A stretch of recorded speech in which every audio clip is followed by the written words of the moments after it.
Kementerian Luar Negeri Indonesia menyatakan bahwa Pulau Pasir merupakan milik Australia.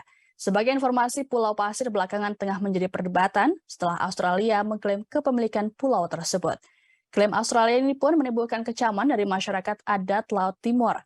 Terlebih di pulau tersebut terdapat kuburan para leluhur Rote dan peninggalan artefak lain di gugusan pulau. Direktur Jenderal Asia Pasifik dan Afrika Kemenlu, Abdul Qadir Jalani dalam akun Twitternya menjelaskan bahwa Pulau Pasir dimiliki oleh Australia berdasarkan warisan dari Inggris.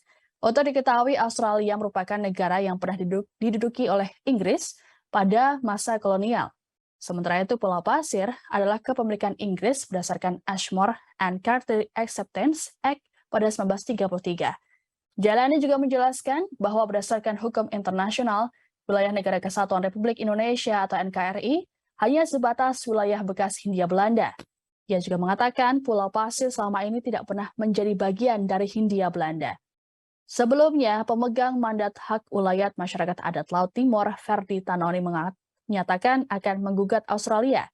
Alasan pihaknya menggugat karena pemerintah Australia mengklaim sepihak Pulau Gugusan Pasir. Padahal menurut Ferdi, gugusan Pulau Pasir itu masuk wilayah NTT.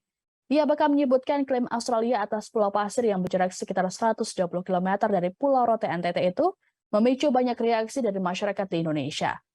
Menurut Ferdi, meski selama ini selalu didesak untuk keluar dari gugusan Pulau Pasir, pemerintah Australia terkesan abai. Bahkan terakhir, ada aktivitas pengeboran minyak bumi di wilayah gugusan pulau tersebut.